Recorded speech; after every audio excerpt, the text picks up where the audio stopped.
충남 금산에 위치한 중부대학교가 제2캠퍼스를 짓겠다고 경기도 고양시에서 기공식을 연 것은 지난 2013년 9월.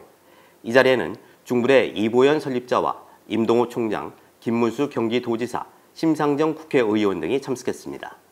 심상정 의원은 당시 고양시 지역구 재선 의원으로서 고양시가 교육 중심 도시로 발돋움하는 데 힘이 되는 고양 캠퍼스 개교를 김문수 지사와 함께 도왔습니다. 또한 심 의원은 2015년 3월 개교를 앞둔 시점에 벌어진 금산 캠퍼스 학생들의 이전 혼선 문제와 관련해 금산군이 지역구인 이인재 의원을 설득해 고양 캠퍼스 개교에 큰 도움을 줬습니다. 심 의원은 개교한 지 2년이 지나도록 학교로 통하는 왕복 2차선 도로에 인도가 없어 통학에 불편을 겪는 학생들을 위해 정부로부터 사업비를 따왔습니다. 저희가 올라가는데 길이 좁아요. 네. 좁아서 인도가 없어. 네. 근데 지금 인도가 좀 이렇게 한 몇십 미터가 나 있거든? 네. 근데 그때 그 예산이 한 10매덕인가 어쩌고 있었던 것 같아. 네. 그거 했다고 이렇게 얘기를 하더라고. 중부대에 대한 심의원의 지원은 이뿐만이 아니었습니다. 정부의 부실대학 딱지였던 재정지원 제한대학 해제에도 큰 도움을 준 것으로 알려졌습니다. 중부대는 2011년 정부 재정지원 사업의 신청 자격이 제한되는 재정지원 제한대학 리스트에 올라 사실상 퇴출 1순위 대학이었습니다. 하지만 2017년 교육부와 한국교육개발원이 주관한 대학 구조개혁평가에서 좋은 점수를 받아 재정지원 제한 대상을 완전히 벗어나게 됐습니다. 이 같은 사실은 심의원의 현 중부대 이정열 총장의 취임식 인사말에 잘 나와 있습니다. 교육부 평가 등급 문제 등 어려움을 이겨내는 과정에서 저도 힘껏 중부대 발전을 위해서 지원을 했습니다. 이제는 정부의 일반 재정 지원 대학으로 선정돼서 재정 지원을 받는 것은 물론이고, 이런 심의원에게 중부대 교직원들은 2017년부터 2020년까지 4년간 정치 후원금을 냈습니다. 후원을 한 교직원은 100여 명으로 매해 최소 10만 원에서 30만 원을 후원했습니다. 문제는 이런 후원이 유모 전 이사장의 지시로 이루어졌다는 것입니다. 방법 또한 급여나 보직 수상에서 일괄 빠져나가는 일명 쪼개기 방식으로 진행됐습니다. 후원자의 주소가 모두 중부대학교로 같았고 일괄적으로 후원 서류를 작성하다 보니 잘못 기입되는 경우가 있었습니다.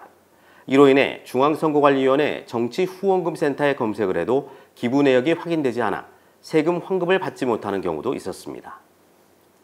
옛날에 네. 심상정 후원금 비슷하게 해가지고 왜 10만 원씩 내는 이런 거 있잖아. 네.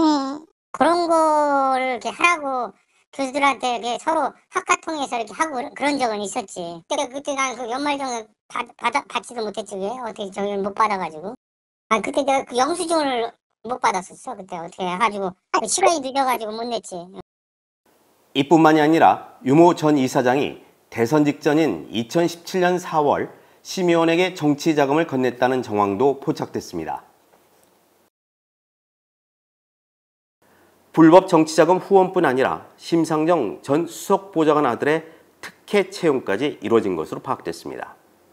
중부대는 보좌관의 아들을 산학협력단 인턴으로 채용한 뒤 1년 만에 정규직으로 채용했습니다. 인사위원회도 거치지 않고 규정을 위반하면서까지 정규직으로 특혜 채용된 것이 2021년 교육부 종합감사에서 적발됐습니다. 하지만 보좌관 아들 특혜 채용과 이를 주도한 유모 전 이사장의 측근 비리 등을 문제 제기한 산학협력단 직원들은 오히려 계약 해지를 당하거나 정규직으로 전환되지 못해 퇴사하게 됐습니다. 이에 대해 중부대학교는 다음과 같이 해명했습니다. 그 정치 후원 관련해서는 교원분들 같은 경우에는 다 본인들 스스로의 결정에 의해서 한 것으로 알고 있거든요. 경찰 조사에도 이렇게 답변을 한 것으로 알고 있고, 급여 이체 부분은 제가 알기로는 직원분들인데 그때 당시에 그 회계하셨던 처장님이 이제 관련된 급여 이체로 개인 동의를 얻어서 한 것으로. 아니 그 인사위원회가 선생뿐만 아니라 네. 채용 과정에서 다른 직원에서 인사위원회 거치지 않은 케이스가 있기 때문에 그에 대해서 기관 경고해서 나중에 우리가 이의 제기를 해서 주의가 된 거지. 그 선생을 특정해서 한 거 아니에요. 중부대 불법 정치 후원금과 보좌관 아들 특혜 채용 의혹이 제기된 지 4년이 지났지만 아직까지 사법당국의 수사는 마무리되지 않고 있습니다. 굿모닝 충청 최영규입니다.